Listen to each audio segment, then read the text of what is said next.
देश में कोरोना के संक्रमण की रफ्तार कम हो रही है, लेकिन दूसरी लहर के बाद अब अंदेशा तीसरी लहर का बना हुआ है। तीसरी लहर से देश परेशान है कि तीसरी लहर से कैसे निपटा जाएगा।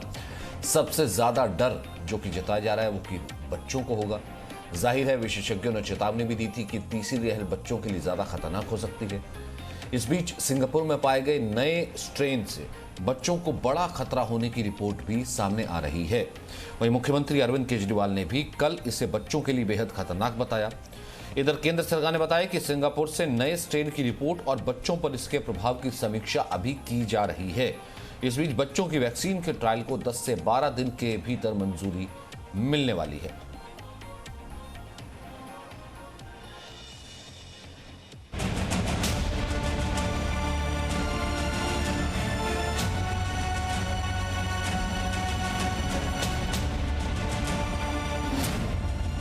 कोरोना की तीसरी लहर।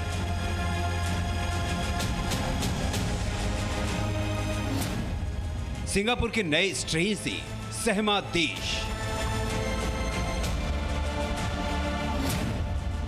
अब बच्चों पर कोरोना का कहर।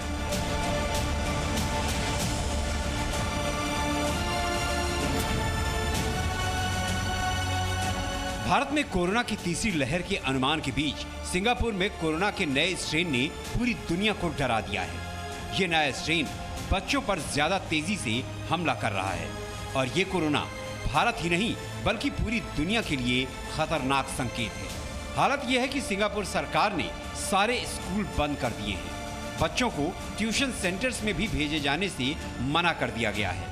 ये सब इसलिए है क्योंकि सिंगापुर में स्थानीय स्तर पर कोविड का ऐसा वायरस फैला है जिसने पिछले 8 महीने का रिकॉर्ड तोड़ दिया है। सिंगापुर में रविवार को कोरोना संक्रमण के 38 नए मामले दर्ज किए गए। ये संख्या वहां पिछले 1 साल में नए मामलों की सबसे ज्यादा है। इन 38 मरीजों में 4 बच्चे हैं जो कोरोना के नए वेरिएंट से संक्रमित हुए हैं और ऐसा दावा किया जा रहा है कि ये वेरिएंट B1617 से मिलता जुलता है। सिंगापुर के हेल्थ अथॉरिटी ने बताया है कि ये सभी बच्चे एक दूसरे के संपर्क में थे और इसी वजह से संक्रमित भी हुए हैं। सिंगापुर के शिक्षा मंत्री चान सुंग सिंह ने कहा है कि वायरस के ये नए म्यूटेशन इतनी तेजी से फैल रहे हैं कि ये छोटे बच्चों को ज्यादा अटैक कर रहे हैं। यही हमारे लिए चिंता का कारण है। हालांकि कोई संक्रमित बच्चा गंभीर रूप से बीमार नहीं पड़ा है। सिंगापुर में फैल रहे स्ट्रेन को लेकर भारत में डर का माहौल है। दिल्ली के मुख्यमंत्री अरविंद केजरीवाल ने केंद्र सरकार से अपील करते हुए सिंगापुर से हवाई सेवाएं तत्काल प्रभाव से रद्द करने की मांग की है। सिंगापुर में आया कोरोना का नया रूप बच्चों के लिए बेहद खतरनाक है। बताया जा रहा है कि भारत में ये तीसरी लहर के रूप में आ सकता है। केंद्र सरकार से मेरी अपील है, सिंगापुर के साथ हवाई सेवा तत्काल प्रभाव से रद्द हो जाए। बच्चों के लिए भी वैक्सीन के विकल्पों पर प्राथमिकता के आधार पर काम हो। केंद्रीय नागरिक उड्डयन मंत्री हरदीप पुरी ने सिंगापुर के साथ हवाई सेवाओं को लेकर दिल्ली के मुख्यमंत्री अरविंद केजरीवाल को जवाब दिया। उन्होंने ट्वीट कर बताया कि मार्च 2020 से ही अंतर्राष्ट्रीय उड़ानें बंद हैं। सिंगापुर के साथ एयर बबल भी नहीं है। बस कुछ वंदे भारत उड़ानों से वहां फंसे भारतीय लोगों को वापस लाते हैं। ये हमारे अपने ही लोग हैं। फिर भी स्थिति पर हमारी नजर है। सभी सावधानियां बरती जा रही हैं। देश में बच्चों को कोविड के वायरस से खतरे की चर्चा हुई तो जी न्यूज ने केंद्र सरकार के सामने ये चिंता जाहिर की। वायरस के सिंगापुर वेरिएंट की भी बात हो रही है। इसमें क्या सच्चाई है? ये कहा जा रहा है कि बच्चों पर ज्यादा असर करेगा तीसरी लहर के रूप में, और कर्नाटक में भी देखा गया है बच्चों के ज्यादा मामले आने लगे हैं। तो सर, इसकी क्या सच्चाई है? बच्चों में सीरियस डिजीज नहीं होती, सिंपल तरीके से ही वो फैलाए नहीं इन्फेक्शन, ये एक पार्ट है, और सिंपल ट्रीटमेंट पैरासीटामोल वगैरह से ही उनका इलाज हो जाता है। लेकिन ये याद रहे कि अगर वायरस अपना स्वभाव बदलता है तो ऐसा स्वभाव ना बने कि जो ज्यादा इफेक्ट करे। इसके ऊपर भी नजर रहनी चाहिए, नजर है। भारत में जानकारों का कहना है कि बच्चों को कोरोना से बचाने के लिए सबसे कारगर उपाय वैक्सीनेशन ही है और ये काम हमें तेजी से करना होगा। काफ़ी ज़्यादा प्रॉब्लमेटिक हो सकता है बच्चों के लिए। हमारे इंडियन स्ट्रेन को लेकर विदेशों में बहुत ज़्यादा तकलीफ मानी जाती है कि इंडियन स्ट्रेन बहुत ज़्यादा डेंजरस है, लेकिन सिंगापुर स्ट्रेन अगर बच्चों के लिए ज़्यादा डेंजरस है तो हमें बहुत दिक्कत हो सकती है। अगर एक बच्चे को है इन्फेक्शन और सेकेंड वेव जो रिग्रेस होगी, धीरे धीरे ईज होने लग जाएगा। बच्चे जो हैं वो कॉमनली नियमों का पालन नहीं करते हैं, उनके मास्क, उनका सैनिटाइजेशन हैंड्स का वो ना के बराबर ही होता है। वैसे सरकार ने पहले ही साफ कर दिया है कि कोरोना की तीसरी लहर आकर रहेगी और तीसरी लहर में बच्चों को ज्यादा खतरा हो सकता है। ऐसे में अगर सिंगापुर में कोविड बच्चों को चपेट में ले रहा है तो भारत के लिए ये एक बड़ी चेतावनी है। ब्यूरो रिपोर्ट, जी मीडिया।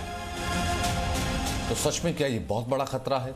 क्या दूसरी लहर यहां पर खत्म होने को है? जो केसेस नीचे कम हो रहे हैं, तीसरी लहर में ज्यादा आएंगे।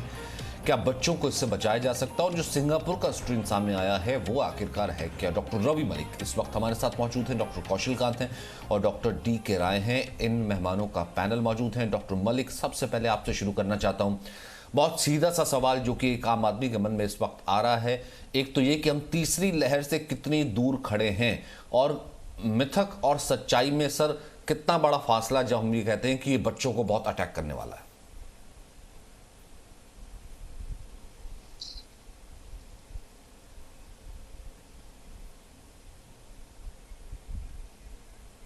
डॉक्टर मलिक, आपका आवाज म्यूट है, इसे जरा आप अनम्यूट कीजिए। तीसरी लहर आने की लगभग पूरी उम्मीद है। ये इसलिए क्योंकि ये जो पेंडेमिक है ये किसकी इनहेरेंट प्रॉपर्टी होती है कि लहरों में आता है। जैसे ही ये पेंडेमिक आया था तभी तय हो गया था कि ये डिफरेंट लहरों में आएगा। स्पेनिश फ्लू भी लहरों में आया था और हिस्टोरिकली देखें तो हर बार पेंडेमिक लहरों में आता है। तो तीसरी लहर आने की संभावना पूरी है। उसकी वजह 2-3 है। एक तो हमारा देश बहुत बड़ा है, 138 करोड़ का देश है, और दूसरी चीज है इसकी अभी हर्ड इम्यूनिटी नहीं बढ़ी और आने वाले 3-4 महीने में रिक्वायर्ड जो हर्ड इम्यूनिटी है वो नहीं बढ़ेगी। हर्ड इम्यूनिटी हमारे को 60 से 70% होनी चाहिए। इतने लोग मुझे नहीं लगता कि आने वाले 3 महीने में सबके सब वैक्सीनेट हो जाएंगे। तो इसकी संभावना पूरी है अनलेस कि हम वैक्सीनेशन की ड्राइव तेज करके अपनी हर्ड इम्यूनिटी ना बढ़ा लें, पहली चीज। दूसरी चीज, बच्चों की तरफ खतरा बिल्कुल रियल है। ये बहुत इंपॉर्टेंट मैं बात बता रहा हूँ बच्चों की तरफ, क्योंकि वायरस जो है अपना रूप प्रतिरूप बदल रहा है और कुछ हद तक बदल भी चुका है। और इस बार भी क्योंकि मैं कोविड का अस्पताल चलाता हूँ तो हम लोगों ने देखा कि यंगर एज ग्रुप को थोड़ा ज्यादा इस वायरस ने अफेक्ट किया as compare to the last time. तो थर्ड वेव में भी वायरस कोशिश यही करेगा कि जो वल्नरेबल ग्रुप है उसी तरफ रुख करे। और हमारे देश के अंदर 41% जो बच्चे हैं वो 18 साल से छोटे हैं और उनमें से एक भी वैक्सीनेटेड नहीं है, सबके सब वल्नरेबल है। तो नेक्स्ट वेव में वायरस का रुख जो है वो बच्चों की तरफ होगा। इस बार भी वायरस का रुख जो है थोड़ा बच्चों की तरफ ज्यादा वेव बढ़ गई। पिछली बार के मुकाबले में 2 से 3 गुना ज्यादा बच्चे अफेक्ट हुए हैं पिछली वेव से, और अगली वेव में संभवतः ये जो रेट है ये और ज्यादा बढ़ जाएगा। तो ये बिल्कुल यथार्थ की बात है, रियलिटी की बात है। इसमें हमें किसी शक व शुबा में नहीं रहना चाहिए। ऑल्दो अनप्रेडिक्टेबल बीमारियां, हो सकता है कल को कोई और इसका वो चेंज हो जाए, लेकिन अभी तक का जो हम आंकलन कर सकते हैं और अपनी पूरी शक्ति और समर्थ लगाने के बाद जो भी हम हिसाब किताब लगा सकते हैं और पुराना हिस्टोरिकल देख के लगा सकते हैं, थर्ड वेव आने की पूरी संभावना है और थर्ड वेव में बच्चे भी अफेक्ट होंगे। एक और जो पॉइंट अभी जैसे सिंगापुर से भी खबर आ रही है कि कुछ ऐसे वेरिएंट्स आ रहे हैं जो कि बच्चों को ज्यादा इफेक्ट कर रहे हैं, ये भी एक बहुत सिग्निफिकेंट चीज है। और हमारे इधर भी जो स्ट्रेन्स आए हैं 1.1.6 या 1.6.1.17 जो आए हैं, ये जो स्ट्रेन्स आए हैं ये भी हमने देखा है कि बच्चों के ऊपर, जो कि यूके वेरिएंट कह लो या साउथ अफ्रीकन वेरिएंट कह लो, ये बच्चों के ऊपर इन्होंने ज्यादा रुख कर दिया। तो इसका सोल्यूशन एक ही है, हमें अपने बच्चों को जल्दी से जल्दी वैक्सीनेट करना चाहिए जितनी जल्द हो सके और उनको प्रोटेक्शन रेंज में ले आना चाहिए। जिस तरह से कि हम एडल्ट्स को प्रोटेक्शन में ला रहे हैं, इसी तरह से हमें बच्चों को भी प्रोटेक्शन में लाना चाहिए, नहीं तो थर्ड वेव आएगी और वो काफी त्रासदी मचा सकती है। Last but not the least एक और भी चीज बताऊंगा, बच्चों की ट्रीटमेंट, क्योंकि मैं पीडियाट्रिशियन हूँ, बच्चों की ट्रीटमेंट अलग होती है, उनके इक्विपमेंट्स अलग होते हैं, उनके वेंटिलेटर्स अलग होते हैं, उनके डॉक्टर्स अलग होते हैं, क्योंकि उनकी डोज कैलकुलेट करना, और उनके पीडियाट्रिक आईसीयूज अलग होते हैं with different kind of facilities. तो बच्चों के लिए हम उतने ज्यादा अभी इस वक्त तैयार भी नहीं है कि इतने सारे बच्चे अगर आईसीयू में आते हैं तो उनको हम किस तरह से हैंडल करेंगे। तो इसलिए मैं ये समझता हूँ समय रहते, ये मैं आपको मुबारकबाद दूंगा, आपने बड़ा अच्छा किया जो ये डिबेट रखी है, ताकि इससे सरकारें भी थोड़ी और ज्यादा चेत जाएंगी, जो कि चेती हुई हैं। हर व्यक्ति अपनी तरफ से पूरा काम कर रहा है, लेकिन थर्ड वेव के लिए बच्चों के लिए ना केवल प्रिवेंटिव बट क्यूरेटिव भी हमें तैयार होना चाहिए। तो डॉक्टर कौशिकांत, आप तो इतनी बड़ी एक हेल्थ फैसिलिटी, एक हेल्थ सर्विस चलाते हैं, तो आपको क्या लगता है, अगर आप वैसे ही देखते हैं, तो क्या तैयारी क्या है बच्चों के लिए, और इसके लिए तैयारी की क्या जा सकती है? हम किस स्टेज पर खड़े? सचिन जी, मुझे लगता है कि बच्चों के लिए जितनी तैयारी होनी चाहिए उससे बहुत ही कम तैयारी है हमारे यहाँ। ये समझ लीजिए कि जब अभी तक जो देखा गया, लगभग जितने भी कोविड के पेशेंट पॉजिटिव आए हैं उसमें करीब 11% बच्चे होते हैं, और उस 11% में जितने भी लोग हॉस्पिटल में एडमिट होते हैं, पूरे हॉस्पिटलाइज पेशेंट का करीब करीब 3.6% के आसपास बच्चे होते हैं। और बच्चों का अगर हम देखते हैं जितने हॉस्पिटलाइज हैं, उसमें से करीब करीब 6% के आसपास लोग जो है, जो कोविड की वजह से बच्चे जो है हॉस्पिटल में पहुंचे हैं। तो कहने की बात यह है कि 6% बहुत बड़ा नंबर होता है। हालांकि ये वेरी करता है 0.6 से 6%, क्योंकि हमारे देश में करीब करीब 30% पॉपुलेशन 18 साल से कम की है, और देश का 30% मतलब हो गया 40 करोड़ से ज्यादा। 40 करोड़ का अगर समझ लीजिए 6% हॉस्पिटल में जाएगा, तो आप अंदाजा लगा सकते हैं कि कितना बड़ी नंबर है हमारे पास जो हॉस्पिटलाइज हो सकती है। और उसके अकॉर्डिंग अभी हमने देखा, फर्स्ट वेव देखा, सेकेंड वेव में देख लिया कि हमारे पास एडल्ट, मतलब इसको टालने का, अगर ऐसे पूछूं एक आम आदमी के लिहाज से कौशलकांत जी, तो इसको टालने का कोई वो नहीं है हमारे पास, कोई टूल कि हम इसको कि बच्चों पर असर ना हो, थर्ड वेव को टाल दे, ऐसा कुछ नहीं है? ऐसा है, अगर किसी वजह से, किसी तरह से, ये हम कहें कि मुझे ऐसा लगता है कि जनवरी मतलब दिसंबर से लेके मार्च के बीच में थर्ड वेव आएगी।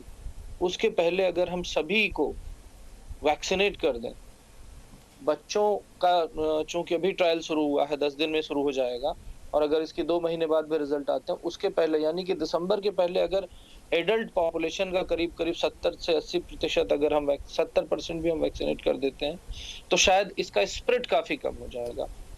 बच्चों का भी जब वैक्सीनेशन आएगा, जो परमिशन मिलेगी, हो सकता है क्योंकि 2 महीने में पिछली बार ट्रायल कंप्लीट हो गया था, और अगर हम मान लेते हैं बहुत पॉजिटिव होते हैं, तो आज से 2 महीने मान लें कि हम सितंबर से अगर वैक्सीनेशन बच्चों का चालू हो जाता है, अगर दोनों का वैक्सीनेशन बहुत ही फास्ट किया जाए, यही एक तरीका है कि हम बच्चों को इन्फेक्ट होने से बचा सकते हैं। This is one.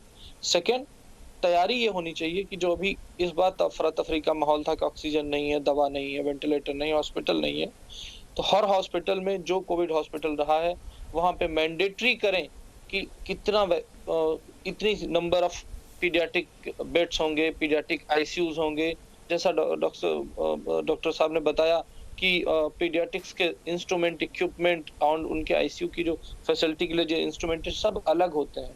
हमने ये देखा है कि अभी हमारे ऑक्सीजन सिलेंडर कम हो गए थे, ऑक्सीजन सिलेंडर के ऊपर ऑक्सी फ्लोमीटर जो होता है वो कम हो गया था। तो इन सारी चीजों पे इट्स मल्टी प्रॉन्ग अप्रोच कि एक, हमें इन्फेक्ट होने से बचाना है, जो सबसे इफेक्टिव है वैक्सीनेशन के थ्रू। रेस्ट जो इन्फेक्ट हो जाते हैं उनके ट्रीटमेंट और क्योर की जो बात की जा रही है, उसके लिए जो भी required medicine, hospital, ICU and doctors की ट्रेनिंग आज से ही अगर चालू होगी, जिससे कि कोई कंफ्यूजन ना रहे, तो मुझे लगता है कि एक तरीका होगा कि हम ज्यादा से ज्यादा बच्चों को बचा पाएंगे। मुझे एक सचिन, एक चीज बड़ी अजीब सी बात है, हम बात करते हैं यूके वेरिएंट की, कुछ लोगों ने कहा इंडियन वेरिएंट, अब कहा जा रहा है सिंगापुर वेरिएंट। मुझे ये नहीं समझ में आ रहा है कि कोविड जो वुहान से पैदा हुआ, हम आज तक उसको वुहान वायरस और चाइना वायरस क्यों नहीं कहते? ये सवाल आपके लिए है, आप अगली डिबेट में इस पे जरूर रखिएगा। लेकिन डॉक्टर डी के राय, क्या उतना मेडिकल स्टाफ, उतनी सब इक्विप चीजें हमारे पास हैं अगर वैक्सीनेशन हो भी जाता है? और फिलहाल हम जिस स्टेज पर खड़े हैं, यहां से आपको क्या लगता है कि भारत में बच्चों के लिए वैक्सीनेशन कब शुरू हो सकता है? सचिन जी, बहुत $1 मिलियन क्वेश्चन है। हमारी चिंताएं सदैव इसी की तरफ रही हैं। जिस वक्त हम फर्स्ट वेव से सफर कर रहे थे, सेकेंड वेव की उम्मीद कर रहे थे, और जो कि हमारी जितनी तैयारियां हमने फर्स्ट वेव में की थी, वो सारी की सारी हमारी सेकेंड वेव आते आते सब चरमरा गई। यानी कि हमारी कहीं ना कहीं प्लानिंग के अंदर गलती रही है। और दूसरी बात, अब आप ये कह रहे हैं कि जो आने वाली थर्ड वेव के लिए हमको अभी से वार्निंग दी जा रही है, और उस वार्निंग के ऊपर भी अगर हमने अपनी पोजीशन को क्लियर करके अपने आप को इक्विप नहीं करते तो हम उसके लिए बहुत बड़े दोषी रहेंगे। थर्ड वेव के लिए पहली चीज मैं इसके बीच में एक चीज कहना चाहूंगा कि अभी हफ्ता भर पहले हमको इस प्रकार की न्यूज मिली कि उत्तराखंड के अंदर 900 चिल्ड्रन हैव बीन अफेक्टेड। जब हमारे आज की तारीख में 900 बच्चों के ऊपर उसका असर हो चुका है तो आने वाले वक्त के अंदर क्या होने वाला है। चिल्ड्रंस की बीमारी बड़ों की बीमारी से बिल्कुल डिफरेंट है, इसमें कोई दो राय नहीं है। उनके लिए हमको वेंटिलेटर दूसरे चाहिए, उनके लिए हमको इक्विपमेंट्स दूसरे चाहिए, उनके लिए स्टाफ दूसरा चाहिए जो कि वेल ट्रेंड हो। आईसीयू जो इन्फेंट हमारी न्यूनेटल आईसीयूज वगैरह की अब हमको जरूरत पड़ेगी जो आज की तारीख में हमारे पास नहीं है। अब रहा सवाल, आप बार बार एक चीज को कहते हैं कि हमने क्या वैक्सीनेशन की। पिछले 2 महीने से मैं हर टीवी चैनल पे कह रहा हूं कि हमारे पास मुश्किल जरूर है, नामुमकिन नहीं है। अगर हम 1 करोड़ वैक्सीनेशन पर डे करें तब हम जाके 2-3 महीने के अंदर हर्ड इम्यूनिटी प्राप्त कर सकते हैं, लेकिन उसकी तरफ भी ध्यान नहीं है। हमने बड़े जोर शोर से मुझे तो नहीं लग रहा ना सर, उसके कहीं जो करीब भी हैं और ये भी नहीं लग रहा कि उसके करीब कहीं पहुंचेंगे भी। बिल्कुल ठीक, मैं वही कहना चाहता हूं आपसे। 1 मई से आपने कहा कि 18 से 45 साल लोगों ने बड़े जोश शोर से उसके ऊपर रजिस्ट्रेशन कराया, आपके सारे सर्वर डाउन हो गए, आपके सारे वैक्सीनेशन सेंटर बंद हो गए। तो आप हम इस प्रकार से कैसे, बार बार आपने स्टेट गवर्नमेंट से कहा कि आप ग्लोबल टेंडर फ्लोट करो। भाई ग्लोबल के पास तो कोई वैक्सीन है नहीं, वैक्सीन सिर्फ हिंदुस्तान के पास था और हिंदुस्तान खुद ग्लोबल टेंडर करेगा, वो कहां से लेकर आएगा। हमको पहले हमें अपने आप की प्रोडक्शन बढ़ाने के ऊपर जाना चाहिए, चाहे आर्मी लगा के दोनों सेंटर पर, सीरम इंस्टीट्यूट के अंदर भी, बायोटेक के अंदर, उसके ऊपर आर्मी के अंडर कंट्रोल में करके उसका प्रोडक्शन बढ़ाया जाए और सबसे पहले इसकी वैक्सीनेशन की मुहिम को तेज से तेज किया जाए।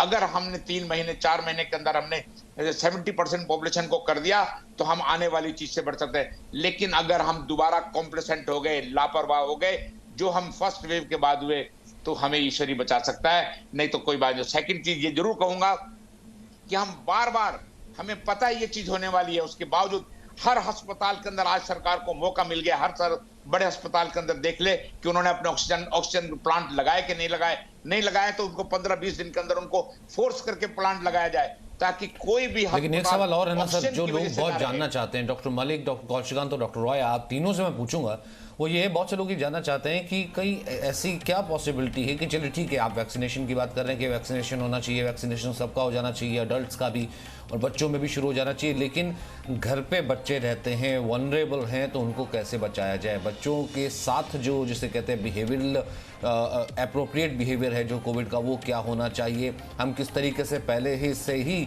प्रिवेंटिव मेजर जो है उनके लिए लेकर के चले ताकि बच्चे जो है थर्ड वेव से बचे रहे। हम लगातार चर्चा कर रहे हैं कि दूसरी लहर की पीक आ गई है और तीसरी लहर जो है वो आने वाली है। तीसरी लहर कब तक आएगी, तीसरी लहर को लेकर के जो सिंगापुर स्ट्रेन की बात की जा रही है कि जैसे कि उसका असर सबसे ज़्यादा बच्चों पर है, हालांकि सिंगापुर ने उसको खारिज कर दिया, लेकिन फिर भी कब बच्चों की वैक्सीन आएगी, क्या तीसरी लहर के लिए हम तैयार हैं, हम बात करें। हमारे साथ एक खास पैनल मौजूद है। सबसे पहले डॉक्टर मलिक, मैं आपसे जानना चाहता हूं कि बहुत सा सवाल जो है लोग ये पूछ रहे हैं कि हमारे घर में बच्चे हैं, ठीक है, हमें कोरोना हुआ है या नहीं हुआ है, हम वैक्सीनेटेड हो जाएंगे, हम 18+ हैं, 44-45 में आते हैं, उससे प्लस हैं, लेकिन हमारे बच्चे वल्नरेबल हैं, हम उनको अभी से ही बचाएं कैसे? डॉक्टर मलिक। देखिए, बहुत अच्छा आपका सवाल है। इससे पहले मैं कौशलकांत जी ने एक बड़ी अच्छी चीज आपसे कही थी कि नेक्स्ट सेगमेंट में इसको लेंगे कि इस ट्रेन को हम वुहान के नाम से क्यों नहीं इसका नाम देते हैं। देखिए, ऐसा है कि एक एडवाइजरी आई थी 8 मई 2015 में WHO की, जिसमें WHO ने क्लियर एडवाइस दी थी कि कोई भी बीमारी होगी उसको आप किसी कंट्री के नाम से, किसी व्यक्ति के नाम से या इवन किसी पक्षी के नाम से भी, जैसे avian flu, bird flu, swine flu, वो अब नहीं रख सकते हैं। तो ये एडवाइजरी के तहत शायद इन चीजों के ऊपर खास ध्यान दिया गया है। अब मैं आपको बताऊंगा कि अब हमारे को थर्ड नहीं, लेकिन सर लोग तो ओपनली बोलते हैं ना, इंडियन स्ट्रेन, सिंगापुर स्ट्रेन, जो साइंटिस्ट नहीं है, कुछ मालूम नहीं है। राहुल गांधी तो पहले दिन से इंडिया स्ट्रेन कह रहे हैं, पूरी दुनिया तो मानने लगी कि भैया उनके घर के लोग ही इंडिया स्ट्रेन कह रहे हैं, तो इंडिया से ही आया कोरोना। देखिए, तो हम क्यों ना कहें सर अज्ञानता की वजह से कोई भी व्यक्ति कुछ भी कहता रहे, लेकिन WHO की एडवाइजरी ये है और जो एक साइंटिफिक नेम दिया जाएगा बीमारी को, वो इसी एडवाइजरी के तहत दिया जाएगा। बाकी तो हम कुछ भी उसको कह सकते हैं, वो एक अलग चीज है, लेकिन साइंटिफिक नेम नहीं वो दिया जाएगा। देखिए, आपका बड़ा पर्टिनेंट सवाल है कि हम थर्ड वेव को कैसे बचाएं और बच्चों के लिए क्या करें। इसमें मेरे 2 आंसर्स रहेंगे। एक तो सरकार को क्या करना चाहिए, क्योंकि इसके अंदर सरकार का बहुत बड़ा रोल है बच्चों को बचाने के लिए।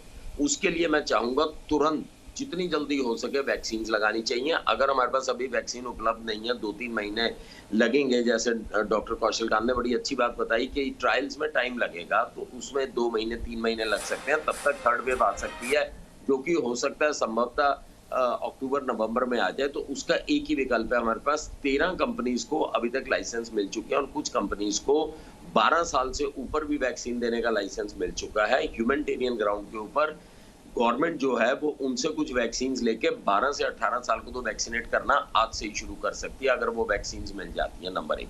नंबर 2, अब हम घर पे क्या करें? WHO ने एडवाइजरी जारी की है जिसमें कि 5 चीजें, जो भी व्यक्ति लॉकडाउन में है वो घर में 5 चीजें करेगा अपने बच्चों को प्रोटेक्ट करने के लिए।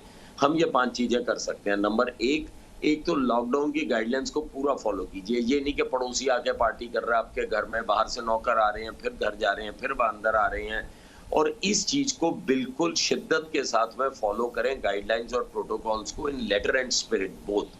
तो एक तो लॉकडाउन की प्रक्रिया को अच्छे से फॉलो किया जाए। नंबर 2, बहुत सारे बच्चे ऐसे हैं जो वल्नरेबल हैं, जिनको चाइल्डहुड हाइपरटेंशन है, चाइल्डहुड डायबिटीज है, चाइल्डहुड अस्थमा है, उनको अब कंट्रोल में रखें, क्योंकि अगर वेव आती है तो यही बच्चे होंगे जो ज्यादा अफेक्ट होंगे और जिनमें मृत्यु दर बढ़ जाएगा।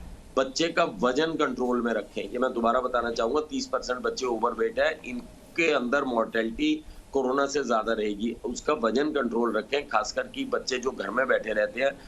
डाइट का बच्चों का खास ध्यान रखें, हाई प्रोटीन डाइट दें और फल और सब्जियों का ज्यादा सेवन करें, जिससे उनकी इम्यूनिटी बढ़ी रहे।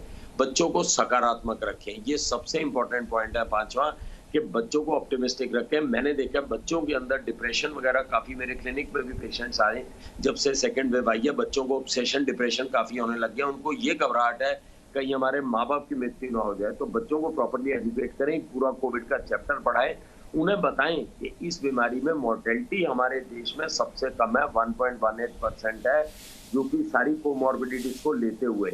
तो अगर एक स्वस्थ व्यक्ति को होता है तो उसमें मृत्यु की दर बहुत कम है। ये बच्चों को हमें समझाना बड़ा जरूरी है कि कोरोना होने का मतलब मृत्यु नहीं है, ताकि वो अपने आप को सकारात्मक रखें।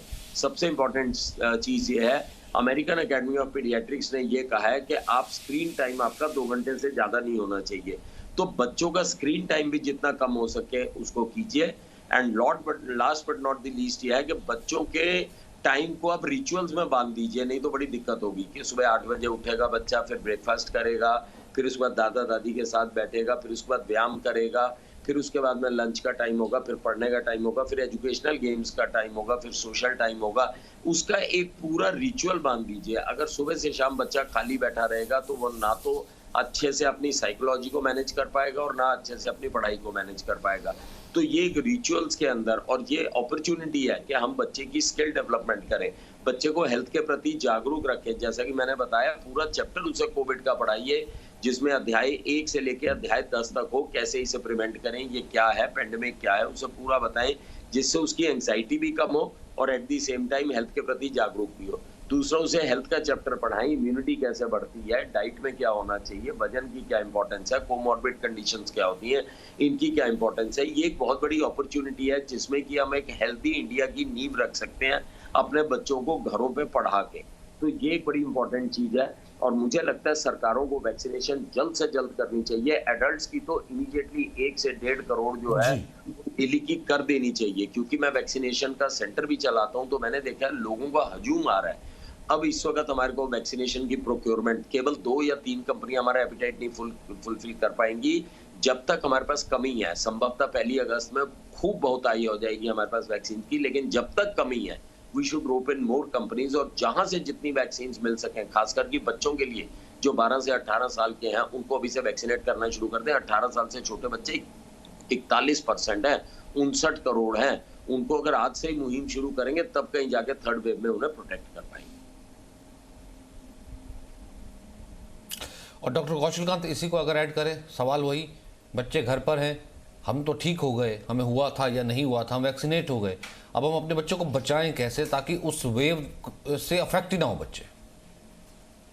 देखिए, बच्चे वही करते हैं, छोटे बच्चों की बात कर रहा हूँ, जो वो देखते हैं। तो सबसे पहले जो कोविड प्रोटोकॉल है उसको पेरेंट्स को घर में अपने इम्प्लीमेंट करना पड़ेगा। हम बच्चे को कितना भी समझाएं और हम वो काम खुद ना करें और बच्चे से करने की उम्मीद करें तो नहीं करेगा। तो हमें अपने आप को ज़्यादा डिसिप्लिन लाना पड़ेगा, जिसको देख करके बच्चे सीखेंगे। अब बच्चों की बात आती है तो सबसे पहली चीज़ ये कि बच्चों को ये सिखाना चाहिए कि वो अपने घर में भी जो भी अगर कोई बाहर से आता है उससे फिजिकल डिस्टेंसिंग लगभग 6 फीट का डिस्टेंस रखें। और इसके अलावा फिजिकल डिस्टेंसिंग के साथ-साथ अगर पॉसिबल है, मुझे मालूम है छोटे बच्चों में मास्किंग बहुत डिफिकल्ट है, जब भी कोई बाहर का आदमी आता है, हालाँकि एडवाइज़री तो ये है कि घर में भी मास्क पहने, अगर कोई बीमार है तो ज़रूर पहने, अगर कोई बीमार नहीं है तो डिफिकल्ट है ऐसा करना, तो कोई भी बाहर का आदमी आता है तो मास्क ज़रूर पहने। और हैंड हाइजीन सबसे इम्पोर्टेंट है, बच्चों को ये बताएँ कि चेहरे को बार-बार हाथ से नहीं छूना है। ये बहुत डिफिकल्ट होता है बच्चों को समझाना, तो उसके लिए कुछ टेक्निक होती है, मेरे से बेहतर डॉक्टर मलिक जानते हैं कि बच्चों को अगर हम रिवार्ड देते हैं कि अगर तुमने अपने हाथ को नहीं छुआ तो हम तुम्हें टॉफी देंगे, चॉकलेट देंगे, इस तरह से उनको अवेयर करें, उनको रिवार्ड टाइप में दें। उसके अलावा ये कर सकते हैं कि उनको एजुकेट करें, जैसा सर ने भी कहा कि एजुकेशन के लिए जैसे हम देखते हैं इतने सारे कार्टून के प्रोग्राम चल रहे हैं, मुझे लगता है कोविड के एजुकेशन के ऊपर भी एक छोटा सा प्रोग्राम टीवी पे आना चाहिए जिसको बच्चे देखें एंटरटेनमेंट की तरह, जिससे उनको ज्यादा समझ में आए। इसके अलावा वो चीजें जैसे कि हैंड को साफ करना, क्लीन करना, घर को साफ करना, और इससे सबसे ज्यादा जरूरी जो मुझे लगता है जो एडल्ट कर सकते हैं कि अपने घर को एरिएटेड बना दें। अगर जो इन घरों में बहुत क्लोज हैं उनसे मैं यही रिक्वेस्ट करूंगा कि अभी से प्लान करने को अपने घर में एक एग्जॉस्ट लगा दें, जिससे कंटिन्यूअस एयर का फ्लो बना रहे। जितना ज्यादा फ्रेश एयर बाहर की घर में आएगी उतना कम वायरस अंदर घर में रह पाएगा, डाइल्यूट होकर के वो बाहर चला जाएगा। कुछ एज ग्रुप को बहुत खास ध्यान रखना, जैसा सर ने भी बताया कि जो 2 साल से कम बच्चे हैं, जिनकी प्री मैच्योरिटी की हिस्ट्री है, जिन बच्चों में पीडियाट्रिक डायबिटीज है, जिन बच्चों में ओबेसिटी पाई जा रही है, जो कॉन्जेनाइटल डिजीज वाले बच्चे हैं, ये कैटेगरी ऑफ बच्चे जो है ये काफी हाई रिस्क में रहेंगे, तो इनको स्पेशल प्रोटेक्शन की जरूरत है। इसके अलावा सबसे जरूरी है कि घर में जो बड़े हैं वो ज्यादा एजुकेटेड हों, वो अपने आप को डिसिप्लिन रखें, जिसको देख करके बच्चों पे इफेक्ट पड़ेगा। डॉक्टर रॉय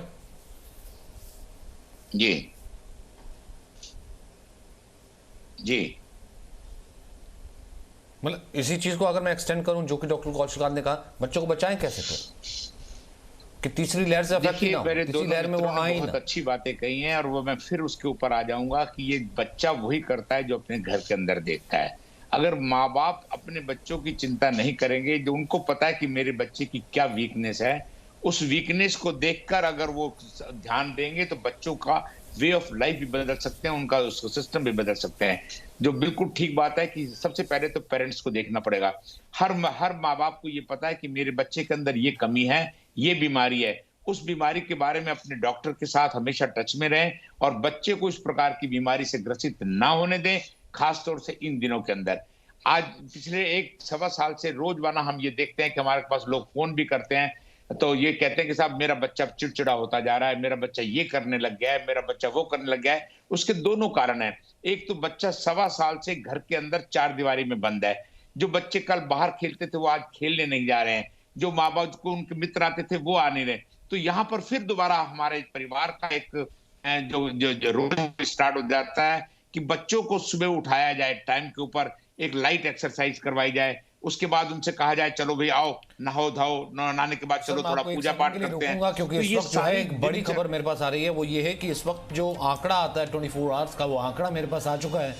टोटल जो केसेस आए हैं सर वो 2,67,334 टोटल केसेस आए हैं। हालांकि ये केसेस कम हो रहे हैं, 3 लाख से नीचे ही ये केसेस हैं, जबकि 3,89,851 डिस्चार्ज है। ये संख्या ज्यादा है, लेकिन सबसे डराने वाली खबर यह है कि कल भी इसने एक नया आंकड़ा छुआ था जो कि मौत का आंकड़ा था। आज भी इसने एक नया आंकड़ा छुआ है, 4,529 deaths, highest in a single day. 4,529 लोगों की मौतें एक दिन में रिपोर्ट हुई हैं। ये आंकड़ा बढ़ गया है और ये जैसा कि कहा जा रहा था कि हम एक तरफ ये कह रहे हैं कि केसेस कम आ रहे हैं, संक्रमण कम हो रहा है, दूसरी तरफ अगर मौतों का आंकड़ा बढ़ रहा है, जिसकी उम्मीद जो है कई इंटरनेशनल एजेंसीज ने, WHO ने भी कहीं अपनी रिपोर्ट्स में लगाई थी कि कहीं ऐसा ना हो कि ये मौत का आंकड़ा 5,000 के करीब पर डे भारत में पहुंचने लगे, तो फिर ये वेव क्या बताती है, सेकेंड वेव के किस मुहाने पर हम खड़े हैं। डॉक्टर मलिक इसमें कुछ ऐड करना चाहेंगे? फिर डॉक्टर रॉय आपके पास आता हूं। 4,529 मौतें हैं 24 घंटे में। देखिए, इससे हमें घबराने की जरूरत नहीं है। बड़ी दुखद बात है कि इतने लोगों की मृत्यु हो रही है, लेकिन एक पॉजिटिव चीज ये जरूर है कि केसेस कम होते जा रहे हैं। मौत के आंकड़े की मैं बता दूं, मौत का आंकड़ा आज का रिफ्लेक्शन नहीं दे रहा, वो रिफ्लेक्शन दे रहा है जो पीछे तहस नहस और जो मामले 4-4 लाख तक पहुंचे हैं पीछे, वो उनका जो है वो रिफ्लेक्शन दे रहा है। क्योंकि मृत्यु जनरली कोविड में तुरंत नहीं होती है, वो होती है 14 से 18 दिन के बाद में आमतौर पे। ऐसा देखा गया, बहुत रेयर केसेस इमीडिएट भी कोलैप्स किए हैं, लेकिन जनरली मृत्यु जो है वो लेट होती है 14-15 दिन के बाद। तो अभी जो मृत्यु का आंकड़ा आ रहा है, it is a reflection of जो पहले आज से 14-15 दिन पहले जो केसेस 3,75,000 80,000 तक गए थे, उनका मौत का आंकड़ा आज रिफ्लेक्ट हो रहा है। और जो आज कम केसेस हो रहे हैं, इनके मौत का आंकड़ा रिफ्लेक्ट होगा 14 से 17 दिन के बाद में। तो इससे इतनी चिंता की बात नहीं है, लेकिन ये बड़ी दुखद बात है। मौत का आंकड़ा अगर बढ़ रहा है तो इससे सरकारों को और सचेत होना चाहिए कि जो क्यूरेटिव चीजें हैं ये हमें देखना चाहिए। सब जगह वेंटिलेटर उपलब्ध है कि नहीं, जितने लोगों की हम मृत्यु बचा सके उनके ऊपर हमें इस वक्त फोकस करना चाहिए, उनकी मृत्यु बचानी चाहिए। लेकिन जो अच्छी चीज आ रही है वो ये है कि जो आंकड़ा है वो लगातार कम होता जा रहा है और 2,60,000 या 65,000 के ऊपर अगर हम लोग चल रहे हैं तो संभवतः ये वेव की पीक आ गई है और पीक के बाद में हमने डिक्लाइन शुरू कर दिया है। संभवतः आने वाले 10 से 15 दिन में स्थिति काफी सामान्य होने की उम्मीद है। लेकिन जैसा कि मैंने बताया, ये अनप्रेडिक्टेबल बीमारी है, जाते जाते भी ये ऊपर आ सकती है। तो लोग जागरूक रहें। अब लोगों को ये समझ में आ जानी चाहिए कि ये बीमारी खतरनाक है। और मैं आपकी चैनल के जरिए अपने मित्र डॉक्टर के अग्रवाल के निधन के भी मैं कंडोलेंसेस देता हूं। और ये एक आज हमें प्रण ले लेना चाहिए कि वो जो हमारे हेल्थ क्रूसेडर या जो हेल्थ एजुकेटर थे, उनको बेस्ट श्रद्धांजलि यही रहेगी कि हम कोविड वो तो दोनों वैक्सीनेटेड थे, लोग तो इसलिए भी ज्यादा डरते हैं।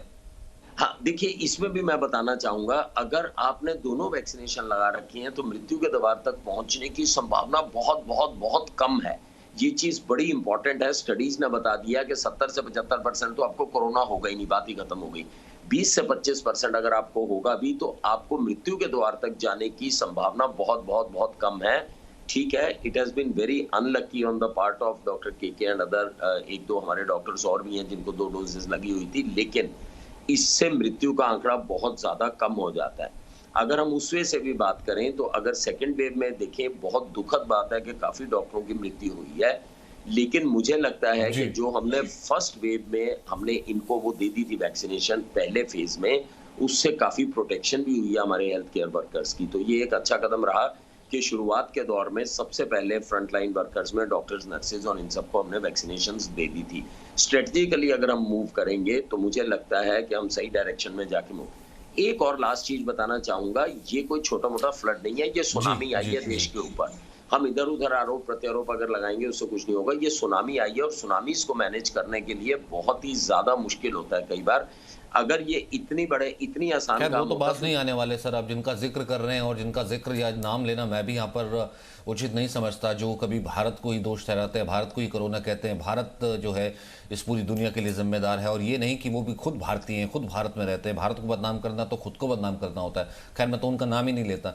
मैं तो ये कहता हूँ कि कितनी जल्दी बचाव हो सकता है, कितनी जल्दी हम तैयार हो सकते हैं, कितनी जल्दी दूसरी वेव से सबक लेकर के तीसरी वेव के लिए तैयार हो सकते हैं, जो कि फिलहाल आप लोगों का कहना है कि अभी पूरी तैयारी नहीं है। लेकिन हाँ, उससे पहले, क्योंकि ये सुनामी है, उससे पहले अपने को तैयार करना बहुत जरूरी है। बहुत बहुत शुक्रिया आप तीनों का मेरे साथ जुड़ने के लिए। Presenting B News app available on Google Play and App Store. Download it now.